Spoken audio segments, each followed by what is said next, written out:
ओम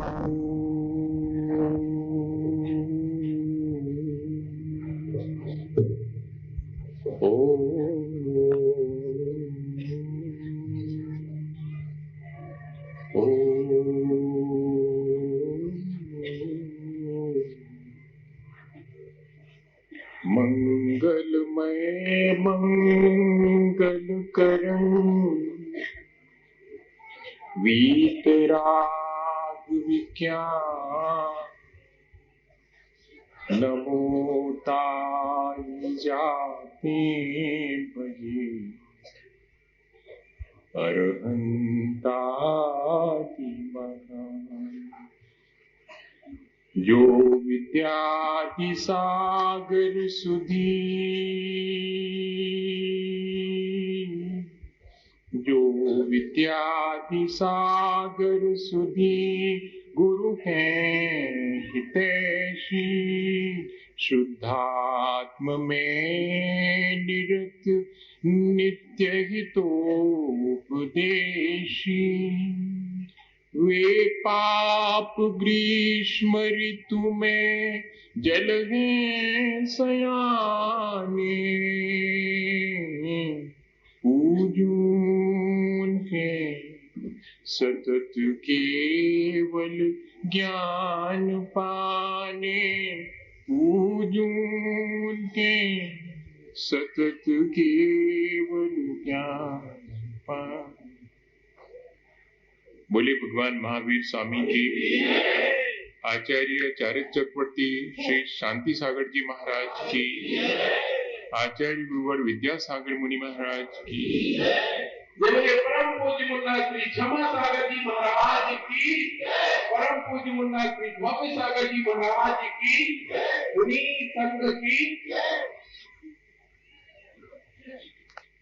आज चार्य चक्रवर्ती आचार्य शांति सागर जी महाराज का समाधि दिवस है। ये तो मेरा सौभाग्य है और आचार्य श्री की कृपा है कि उन्होंने मुझे भी यही दिन चुन करके और महाव्रत अंगीकार कराए।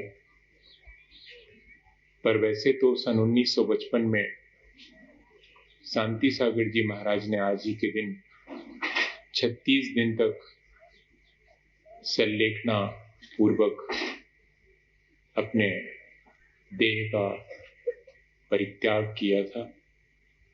शांति सागर जी महाराज इस शताब्दी के बहुत बड़े, बहुत महान आचार्य थे। बहुत कम लोगों को आचार्य शांति सागर जी महाराज के बारे में शायद जानकारी होगी। मैं सोचता हूँ कि इतने महान आचार्य के गुणगान हमें गाना चाहिए। हम तो उनके चरणों की धूल के बराबर भी नहीं है। हम लोग जो वर्तमान में हैं उनके प्रति अपनी श्रद्धा तो व्यक्त करते हैं और शायद इसीलिए व्यक्त करते हैं कि जहां से ये हमारी परंपरा चली आ रही है वहां तक हमारी श्रद्धा पहुंच जाए। आचार्य शांति सागर जी महाराज की तपस्या, आचार्य शांति सागर जी महाराज की करुणा, ये दोनों बहुत कंट्राडिक्टरी मालूम पड़ती हैं। एक तरफ वे इतने महान तपस्वी थे कि अगर आप उनकी तपस्या के बारे में सुनेंगे तो शायद हम हक्के बक्के स्तब्ध से सुनते रह जाएंगे, और दूसरी तरफ उनकी करुणा के बारे में और उनके अपने चारित्र के द्वारा आई हुई जीवन की निर्मलता के बारे में जरा सा विचार करेंगे तो बहुत आश्चर्य लगता है कि एक कठोर तपस्वी इतना करुणावान भी हो सकता है। मेरे ख्याल से तो जो जितना करुणावान है वो अपनी तपस्या में उतना ही सजग और कठोर भी होगा। आचार्य शांति सागर जी महाराज के दीक्षा गुरु देवप्पा स्वामी थे, दक्षिण भारत के। देवप्पा स्वामी ने आचार्य शांति सागर जी महाराज को दीक्षा दे करके और जब आचार्य शांति सागर जी महाराज की आगम के अनुरूप चर्या देखी थी, तब आप आश्चर्यचकित होंगे कि देवप्पा स्वामी ने पुनः आचार्य शांति सागर जी महाराज को अपना गुरु बनाकर उनसे दीक्षा ली थी। आचार्य शांति सागर जी महाराज इसीलिए गुरु नाम गुरु कहलाते हैं। देवप्पा स्वामी को अपने मुनि जीवन में और जैसी चर्या देखने नहीं मिली, जैसी उन्होंने की नहीं कभी, वह चर्या आचार्य शांति सागर जी महाराज ने करके उन्हें दिखाई। तब उन्होंने स्वयं कि मैंने तो कोई विशेष चर्या नहीं की, अब आपसे मैं दीक्षा लेकर के पुनः अपने मुनि की चर्या अब शुरू करता हूं। ये बहुत बड़े तपस्वी की तपस्या का ही फल है। 84 वर्ष के जीवन काल में आचार्य शांति सागर जी महाराज ने 57 वर्ष तक अन्न का त्याग किया। 84 वर्ष के जीवन काल में पिता के संलेखना पूर्वक मरण के उपरांत उन्होंने त्याग कर दिया था घर में ही, और 36 वर्ष तक वे मुनि रहे, जिस 36 वर्ष के काल में उन्होंने 25 वर्ष 9 माह तक निर्जल उपवास किए। आचार्य शांति सागर जी महाराज इसी पंचम काल में नहीं, हमारी 20वीं शताब्दी में हुए हैं। इतने महान तपस्वी जिनके बारे में शायद हम में से बहुत थोड़े से लोग जानते होंगे। एक छोटी सी पुस्तक बहुत अच्छा उन्होंने करा है कि वो मंगा करके और सबको उपलब्ध करा रहे हैं, जिसमें आचार्य शांति सागर जी महाराज का जीवन परिचय, आचार्य ज्ञान सागर जी का और आचार्य महाराज का, विद्यासागर जी महाराज का भी है, पर आप शांति सागर जी महाराज और साथ में ज्ञान सागर जी महाराज का भी जीवन परिचय उसमें पढ़ के देखिएगा। और बहुत सारे उनके जीवन की उपलब्धियां हैं। ये तो मैंने अन्न के त्याग की बात कही, 4 रसों के त्याग की बात तो और भी है नाना प्रकार से। एक बार तो ऐसा हुआ था कि पहले वो फोटो खींचते थे, वो बड़ा वाला कैमरा आया करता था, छोटा मोटा नहीं रहता था ऐसा कि चटकाया और खिड़की, अब बड़ा अरेंज करना पड़ता था, तो वो अरेंजमेंट करके और फोटो खिंचवाया जाना था।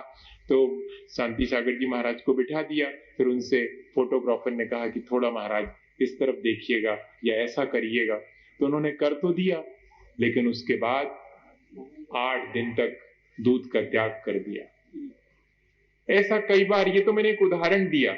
जब उनसे पूछा कि ऐसा क्यों किया, बोले मुझे थोड़ी सी पराधीनता मालूम पड़ी, और ये मार्ग तो स्वाधीनता का है, इसमें पराधीनता मुझे अंगीकार करना पड़ी, उनके कहने के अनुसार ऐसा करना पड़ा, इसलिए मैंने दूध का ही त्याग किया। ऐसे कई अवसर जब उन्हें लगता था कि क्या पता आहार जल की शुद्धि है कि नहीं, तो वह चीज ही नहीं लेते थे। 8 वर्ष तक तो उन्होंने अपने जीवन काल में सिर्फ चावल और पानी के द्वारा ही अपना जीवन किया, और उसमें भी, और ये जो उपवास की संख्या मैंने गिनाई है 10,000 उपवास 25 वर्ष 9 माह के, उसमें ऐसा नहीं है कि कभी कभी कर लिए, ऐसे उपवास किए हैं। सिंह विक्रीडित नाम का तप कहलाता है, जिसमें 1 उपवास 1 आहार, 2 उपवास 1 आहार, 3 उपवास 1 आहार, 15 उपवास 1 आहार, फिर 1 आहार 15 उपवास, फिर 1 आहार 14 उपवास, फिर 1 आहार 13 उपवास, ऐसे करके उतरना पड़ता है, वैसे चढ़ते चले जाते हैं। ये व्रत उन्होंने अपने जीवन काल में 2 दफा किए। इतने तपस्वी थे। और अब जरा सी और दूसरी तपस्या सुनिएगा। एक बार क्या हुआ कि आचार्य शांति सागर जी महाराज सामायिक में बैठने ही वाले थे, और सामायिक से पहले जो क्रिया करनी पड़ती है, बैठने से पहले, ध्यान में लीन होने से पहले वो सारी क्रिया कर चुके थे, और अचानक उनको दिखाई पड़ा मंदिर में ही कि ऊपर घोंसला बना था चिड़िया का, उसमें से छोटा सा बच्चा अभी पंख खोल ही रहा था और वो नीचे आके गिर गया। सामायिक में बैठ जाएंगे, मंदिर में तो कोई है नहीं, और बिल्ली वगैरह आकर के इस छोटे से बच्चे को कुछ कर ना दे, इसलिए सामायिक में नहीं बैठे। देखना, तपस्या भी है लेकिन प्रेम करुणा और वात्सल्य भी है। नहीं बैठे, 12 बजे से 12:30 बजे तक उसी को देखते रहे कि कोई उसको कुछ उपद्रव ना करे। 12:30 बजे कोई व्यक्ति आए तो उनको इशारा कर दिया कि इसे उठा करके यथा स्थान रख दो। और उन्होंने उससे जैसे यथा स्थान रखा उसके बाद ध्यान में लीन हो गए। और ध्यान में लीन हुए तो शाम हो गई। लोग जब आए कि महाराज उठे कि नहीं, तो देखा महाराज क्या उठेंगे, महाराज के तो चारों तरफ एक सर्प उन्हें लपेट करके बैठा हुआ है और वे तपस्या में लीन। ये खुद घटना है समदौली की। मुझे हाँ नाम उसमें यही है। वहां पर इस तरह की, और 2.5-3 घंटे कोई अगर देख करके थोड़ी देर पहले कहे कि देखो इनको अपने व्रतों की चिंता नहीं है, 12 बज गए हैं, सामायिक बैठे नहीं है उतनी सी चिड़िया के पीछे, और अपनी सामायिक छोड़ दी, और उधर वो करुणा अगर देखना चाहे तो एक तरफ करुणा थी और फिर तपस्या भी ऐसी कि फिर ध्यान में लीन हुए तो सर्प भी उनके ऊपर और बैठा रहा, तब भी वे शांत भाव से और अपने ध्यान में लीन बने रहे। इतना ही नहीं, उनकी इस तपस्या का प्रभाव सिर्फ उनके जीवन में नहीं था, उनके आसपास के वातावरण पर भी पड़ा। हाँ, तपस्वी का प्रभाव उसके वातावरण पर पड़े बिना नहीं रहता। और कोई बहुत चमत्कार की बात नहीं है ये। हाँ, चमत्कार में मैं बहुत विश्वास नहीं रखता हूं, लेकिन भावनाओं के द्वारा होने वाली जो स्थिति, जो कि बहुत एक्स्ट्राऑर्डिनरी होती, जो सामान्य व्यक्ति से संभव नहीं है, वो तो संभव ही है। वेड़नी ग्राम में सिर की पीड़ा थी व्यक्ति को, इलाज व्यर्थ हो गया, पता नहीं किस करुणा भाव से भर करके पीछे सिर पर रख दी, और देखते देखते थोड़ी देर में सिर दर्द गायब, फिर पूरे जीवन सिर दर्द नहीं हुआ। उस व्यक्ति ने अपने संस्मरण में लिखा, तलकचंद देवचंद गांधी पलटन में 10 वर्ष का बालक सांप ने काटा, महाराज के चरणों में ला करके डाल दिया।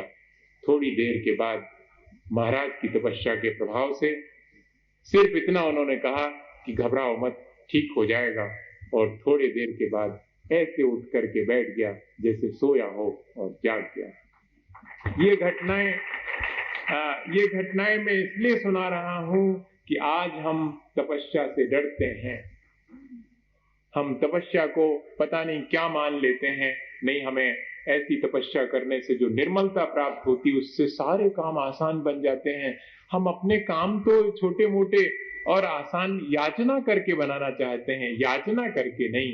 अपनी तपस्या, अपने परिणामों की निर्मलता से हम अपने अशुभ कर्मों को काट करके और अपने जीवन को बहुत अच्छा बना सकते हैं। नसलापुर में कुष्ठ रोगी था, उसको कहा कि अगर तुम ब्रह्मचर्य व्रत का पालन करो तो तुम्हारा ये ठीक हो जाएगा। उसने आजीवन ब्रह्मचर्य व्रत ले लिया, 6 माह के अंदर अंदर वह उस रोग से मुक्त हो गया। इस तरह के ढेर सारे उदाहरण इसमें हैं। अब मैं आपको अगर सारी बात सुनाऊं तो बहुत समय लगेगा। आप पढ़िए, चारित्र चक्रवर्ती, आप ही के गांव शहर के एक बेटे ने और उसे पुनः प्रकाशित करवाने का पूरा कार्य किया है चारित्र चक्रवर्ती को।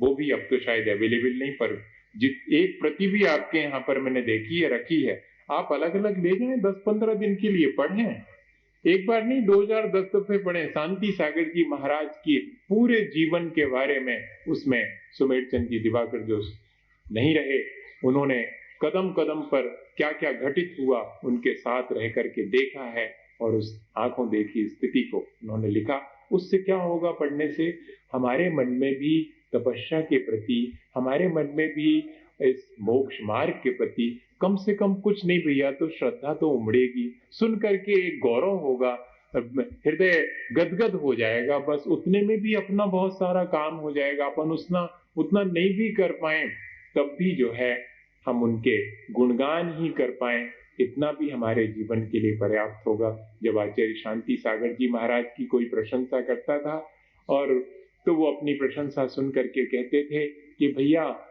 3 कम 9 करोड़ जो मुनि महाराज हैं 2.5 द्वीप में, हमारा तो नंबर उनमें से आखिरी है। आज जब मैं उस बात को पढ़ता हूं कि 3 कम 9 करोड़ मुनि महाराजों में मैं तो बहुत छोटा हूं, आखिरी हूं, तो अपने बारे में सोचता हूं कि शायद उसमें मेरा नंबर ही कौन सा होगा, है भी कि नहीं है। जब इतने बड़े तपस्वी कह रहे हैं कि 3 कम 9 करोड़ मुनि महाराज में मेरा नंबर तो बहुत आखिरी में है, तब हम और आज क्या तपस्या कर पाते हैं इस शरीर के द्वारा, तो तपस्या ही करी जा सकती है और हमें उसमें कमी नहीं रखनी चाहिए। आचार्य महाराज की मैं तो यही मानता हूँ कि उनकी कृपा से मैं तो इस योग था नहीं, मैं अभी भी अपने को इस योग नहीं मानता हूँ। वो तो सिर्फ आचार्य श्री की कृपा है, जिससे कि जितना आधा धोधा जिसको अपन कहते हैं इस मोक्ष मार्ग में, और उनकी कृपा से ही चल पा रहा हूँ। वरना मैं अपने जीवन में कभी इस चीज की कल्पना भी नहीं कर सकता। मैंने इतना जरूर सोचा था यहाँ आने से पहले कि आचार्य श्री के निकट रहूंगा, उनके पास मुझे बहुत अच्छा लगता था। मैं अपने गृहस्थ जीवन में भी हर हफ्ते मुझे शनिवार के इंतजार रहता था, शनिवार को रात में निकलता था और जहाँ भी हैं वहाँ सुबह सुबह पहुँच जाता था पूरा इतवार उनके चरणों में। 10 बजे रात को भैया वृत्ति करके वहाँ से और वापस लौटता था, दूसरे दिन से कॉलेज जाना है। तो 6 दिन तक इसलिए मैं बहुत जिम्मेदारी से पढ़ता था कि तब तो मुझे 7वां दिन और आचार्य श्री के चरणों में रहने के लिए मिल जाएगा। और वे देखते रहे और उन्होंने अपनी जो भी, मैं तो कृपा मान रहा हूँ, मेरे अंदर उन्होंने क्या चीज देखी होगी। और मैं जबकि 9 तारीख जनवरी को और कॉलेज से लौट करके आया था, दूसरे दिन 10 तारीख को मालूम पड़ा था कि आचार्य श्री 5 क्षुल्लक दीक्षाएं दे रहे हैं। तो मैं उन क्षुल्लक दीक्षाओं को देखने के लिए आचार्य श्री के चरणों में 10 जनवरी के सुबह पहुंचा था और पहुंच करके इतना ही कहा था कि यदि आप थोड़ी सी कृपा करेंगे, मुझे शरण देंगे, तो मुझे बार बार ये अब आपके पास आना जाना, और मैं एक बार ऐसे आ जाऊं कि फिर वापस, बस इतना ही निवेदन किया था। और पता नहीं उन्होंने इस निवेदन में क्या देखा और मेरे से उन्होंने पूछा कि क्या आगे बढ़ोगे। मैं नहीं समझ पाया कि आगे बढ़ने के मायने क्या है। मैंने कहा जितना आप बढ़ाएंगे उतना बढ़ जाऊंगा, केशलुंचन कर लोगे। मैंने कहा आपकी कृपा, मुझे इससे ज्यादा तो और आता भी नहीं है। कहने लगे सुनो, नकल नहीं होती इसमें। मैंने कहा उतनी अकल भी नहीं है, यही कहा था, आप यही मान के चलिएगा। और बस, और उसी समय हमारे हमसे बड़े योग सागर जी महाराज हैं, उनको तो मैं जीवन भर शायद याद रखूंगा, कई जीवन तक। और आचार्य महाराज तो हैं ही, लेकिन उन्होंने मेरा सबसे पहले और केशलुंचन किया 5-6 घंटे में, क्योंकि ऐसा तो था नहीं कि पहले कभी कोई साधना की हो। 5-6 घंटे में और केशलुंचन करके ठीक 12 बजे, और मैं कुल 2 घंटे के लिए ब्रह्मचारी के वेश में रहा। और आचार्य श्री ने कृपा करके उसी दिन मुझे हो रही थी दीक्षाएं और उसी में मैं पहुंच गया था, इसलिए क्षुल्लक दीक्षा दे दी और 8 महीने के बाद ही, और उनकी कृपा से ऐसे ही एलक दीक्षा प्राप्त हो गई और 1.5 साल के अंदर, और उन्होंने मुझे इस मुनि पद को भी दे करके और मेरे अपने मोक्ष मार्ग को उन्होंने प्रशस्त किया। और जब मैं नैनागिर में दीक्षा लेकर के आया था, तब आपसे बताऊं उन्होंने मुझसे क्या कहा था। मैं जब दीक्षा लेकर के ऊपर आया तो उन्होंने कहा, देखो मैं बाहर से तुम्हें जो दे सकता था मैंने अपने समान बना दिया, क्योंकि मैं भी साधु हूं और अब तुम भी साधु हो गए। बाहर से तो मैं तुम्हें जो कर सकता था मैंने कर दिया, अब अंतरंग के परिणाम जीवन भर तुम्हें संभालना है, उसमें मैं कुछ नहीं कर पाऊंगा। इतनी बड़ी चीज, इतनी बड़ी जिम्मेदारी और इतने सहज रूप से, और उन्होंने आज भी वही सहज रूप से, मैं थोड़ा सा अभी कुंडलपुर में और निवेदन करके गया था कि अभिषेक शुरू हो जाएगा 9 बजे, मैं जल्दी जल्दी से आ जाऊंगा शौच से निवृत्त होकर के और वहीं पहुंच जाऊंगा पहाड़ पे, हाँ जल्दी से आ जाना। और मैं चले गया और मुश्किल से 1 मिनट मुझे देर हुई थी, जलधारा ऊपर से छोड़ी ही गई थी भगवान के चरणों में, वो जलधारा नीचे आ रही थी, उतने में मैं पहुंच गया।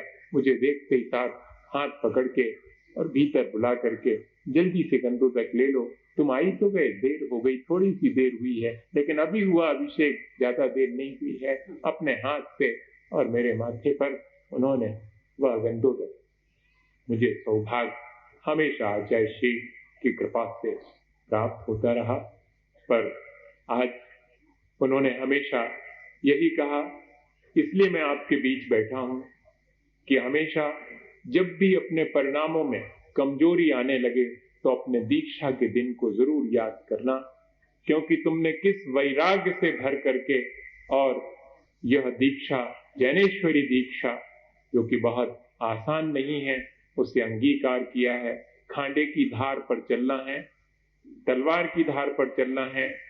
इसमें अगर गिरते हैं तो भी ताली बजती है और पार हो जाते हैं तो भी ताली बजती है। ताली दोनों जगह बजनी है, लेकिन यहाँ ध्यान रखना है कि गिरने पे ताली बजी थी या कि पार हो जाने पे ताली बजी थी। दोनों चीजों में से ये साधक के लिए बहुत बड़ी साधना है। जैसे कि कोई नट एक तार पर चलता है और जरा सा भी चूकता है तो नीचे गिर जाता है, फिर बहुत आसान नहीं है ऊंचाइयों को छूना। गांधी जी ने तो लिखा कि जितने ऊंचे जाओ उतने ही सांस लेने में दिक्कत होती है। जितने ऊपर ऊपर चलते जाएंगे, वो तो फिजिकली देखें, अगर जितने ऊंचे पहाड़ पर चढ़ेंगे उतना ही सांस लेना मुश्किल होती है। ऐसा ही इस मार्ग में भी है। आप जितने अपने बाहर लोगों की दृष्टि में, मुझे तो बहुत कुछ मुश्किल का सामना करना पड़ता है, आपको नहीं लगता? आप तो सोचते होंगे मैंने ताली ही तो बजाई है प्रशंसा में, लेकिन मेरे भीतर अगर जरा भी गुदगुदी हुई है, जरा भी अहंकार आया है, तो मेरा पतन मैं अपने हाथ से कर लूंगा। मैं तो सोचता हूं कि आप रोज मेरी प्रशंसा करके मेरी परीक्षा लेते हैं, निंदा करके भी परीक्षा लेते हैं। दोनों स्थितियों में मुझे परीक्षा से गुजरना है। अगर निंदा से मैं संक्लेशित हो जाऊं तब भी मैं अपना अहित कर लूं, अगर आपकी प्रशंसा, आपकी जय जयकार से मैं आह्लादित हो जाऊं और मैं भी अहंकारी हो जाऊं, तो मेरा पतन दोनों जगह संभव है। आपको क्या है, आप तो दोनों स्थितियों में, मैं तो यही सोचता हूँ, आप चाहे जो सोचे, आप तो भले के लिए बजाते हैं, ऐसा नहीं है, मैं ये नहीं कह रहा हूँ, पर मुझे कितनी मुश्किल का सामना करना पड़ता है, ये आपने कभी सोचा? आचार्य महाराज की कृपा के बारे में ये आज बात करूंगा। मेरा तो उसमें कुछ भी नहीं है। जब आचार्य श्री ने सन 86 में योग सागर जी महाराज और एक और महाराज साथ में थे, हम लोगों का पहला बैच धर्म प्रभावना के लिए बनाया था, तो हम तो मुश्किल में पड़ गए थे कि हमने तो कभी सोचा ही नहीं था कि आपके चरणों में और उससे कहीं अलग जाकर के धर्म प्रभावना करनी पड़ेगी। क्या हम धर्म प्रभावना करेंगे? आपके चरणों में बने रहें, बस इतना ही पर्याप्त है। आप मुझे हमसे दूर भेज रहे हैं। जब मैंने ये कहा तो चुपचाप सुनते रहे। आचार्य महाराज चुपचाप सुनते हैं। पेशेंस लिसनर होना बहुत कठिन है और ये उनकी अपनी विशेषता है। वे शांति से सुनते रहे, फिर मेरे से धीरे से कहते हैं कि क्या सचमुच मेरे से दूर चले जाओगे? मैंने कहा ऐसा तो संभव ही नहीं है। तब फिर ऐसा क्यों सोच रहे हो कि मैं तुम्हें अपने से दूर भेज रहा हूं? नाम लेकर के उन्होंने कहा कि क्षमा सागर, एक बात ध्यान रखना, जो मेरी आज्ञा में है वो 1000 किलोमीटर दूर होकर के भी मेरे हृदय में है, और जो मेरी आज्ञा में नहीं है वो मेरे पास बैठा हुआ भी मेरे से कोसों दूर है। बस इतनी सी बात, और आज इतने वर्ष मुझे इस बात का कहने में गौरव होता है कि मैंने एक कदम भी अपनी तरफ से नहीं रखा कि मैं यहाँ जाऊंगा या यहाँ चले जाऊंगा। छोटा सा गांव है, मैं कैसे उसमें रहूंगा? जहां उन्होंने कहा, जिस तरह उन्होंने जो चीज कही है, आज तक मैं उस चीज को मानता रहा हूं। भगवान से प्रार्थना करता हूं, आचार्य श्री से इस कृपा के लिए आकांक्षा रखता हूं कि मैं इसी तरह, मेरे मन में ये दुर्बुद्धि कभी जागृत ना हो कि मैं किसी पद प्रतिष्ठा और यश की लिप्सा से ग्रसित हो जाऊं और उनके बताए मार्ग पर न चल सकूं। बस यही उनसे कामना करता हूं, और मुझे मालूम है और मुझे इस बात का भरोसा है कि उनके जीवन काल में मैं उनके ही श्री चरणों में शायद आखिरी वर्षों में, मेरा ये अंतरात्मा कहती है, इसलिए सबके सामने हमेशा इस बात को मैं कहता रहता हूं ताकि ये बात मेरे मन में भी बनी रहे। वे इतने वर्षों तक तो जिएंगे जब तक कि मैं उनके चरणों में आखिरी वर्षों में और समाधि पूर्वक अपने जीवन को समाप्त कर सकूंगा। और इसी भावना के साथ कि जैसी समाधि आचार्य श्री ने अपने गुरु ज्ञान सागर जी की कराई और जैसी आज संलेखना आचार्य शांति सागर जी महाराज ने की, ऐसी ही मुझे इस दीक्षा के अवसर पर भावना भाता हूं कि ऐसी ही समाधि पूर्वक और मुझे भी इस तपस्या का फल तो समाधि ही। अंतः क्रियाधिकरणम तपः फलम सकल दर्शिना स्तुते तस्मात् यावत् विभवम समाधि मरणे प्रयतितव्यम। तपस्या का अगर कोई फल है तो जीवन के अंत में शांति पूर्वक समता पूर्वक अपनी देह का त्याग कर सकूं। इसी भावना के साथ आदि व्याधि और उपाधि इन सब से परे है समाधि। इस आदि उपाधि और व्याधि से बचा रहूं और अपनी समाधि अच्छे से कर सकूं, ये आज भावना भाता हूं। और आचार्य श्री के चरणों में अपनी विनय प्रकट करके आप सबसे भी यही कहूंगा कि आप भी, मैं जब तक आपके साथ हूं, वैसे तो मैं, आप अपने साथ रखिएगा तो हमेशा, फिजिकली भले ही नहीं हूं लेकिन आप अपने साथ रखिएगा तो मैं हमेशा हूं आपके साथ में। और जब तक हूं तब तक एक ही चीज, जितना बने, आज के दिन आपसे यही कह रहा हूं कि जितना बने अपने जीवन में, अपने जीवन को अच्छा बनाने के लिए थोड़े से व्रत नियम लेना चाहिए। आने वाले दिनों में शायद आप कोई षडहाला का, मैं आज ये भी बात कहना चाहता हूँ, याद आ गई कि आप आने वाले दिनों में और षडहाला के अध्ययन का मन बना रहे हैं, तो अगर आप वाकई में मेरा दीक्षा दिवस मनाना चाह रहे हैं तो आने वाले व्रतों में 23 तारीख से जो षडहाला पढ़ने की कक्षा शुरू हो रही, उसमें जितना हो सके आप शामिल होकर के अपना ज्ञान हासिल करिए, तो शायद आपने मेरा दीक्षा दिवस ठीक ठीक मनाया। मैं तो यही मानूंगा, इतने ही लोग और षडहाला पढ़ने के लिए, ज्ञान प्राप्ति के लिए मुझे बैठे दिखाई पड़े तो मुझे बहुत खुशी होगी कि हाँ, सब लोग मेरे इस सानिध्य का ऐसा लाभ ज्ञान और व्रत नियम दोनों लेकर के उठा रहे हैं। और बाकी ये सब चीजें तो मुझे तो ये सब आप कर रहे हैं, मैं मना नहीं करता हूं, लेकिन एक छोटी सी बात आपसे कहूं, गांधी जी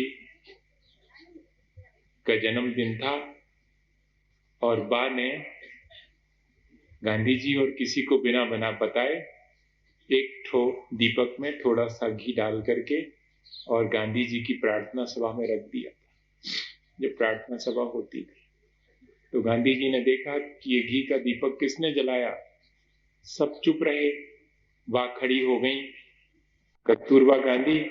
उन्होंने कहा बापू, वो भी बापू कहती, बापू मैंने जलाया। अरे वाह, तुम मेरी जीवन साथी, मेरे साथ जीवन भर रही, लेकिन ये तुमने क्या किया, इसकी क्या आवश्यकता थी। उतना घी अगर किसी गरीब की रोटी पर चुपड़ करके वो खाता तो शायद मेरा जन्मदिन सार्थक हो जाता। तुमने उसे व्यर्थ ही मेरे जन्मदिन पर जला दिया। मेरे परिणाम भी वैसे ही हैं, लेकिन मैं जिस जगह हूँ वहां मैं सिर्फ इन बातों को मंच से कह लेता हूँ, लेकिन कर नहीं पाता, ना करवा भी नहीं पाता। कभी मैं आप सबसे यही भावना रखता हूँ कि ऐसा भी अगर कभी संभव हो तो ऐसा भी करिएगा कि हम बिना दीपक जलाए भी अगर अपने भीतर ज्ञान की ज्योति जला लें तो वो जितनी अधिक अच्छी आरती होगी, ये वाली तो बहुत छोटी सी आरती है।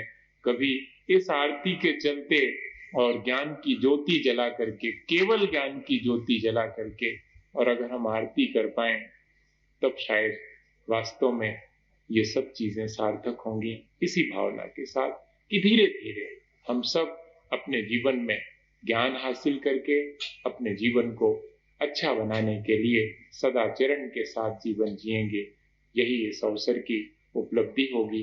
आचार्य महाराज के चरणों में बारंबार प्रणाम करते हुए बोलिए आचार्य गुरुवर विद्यासागर महाराज।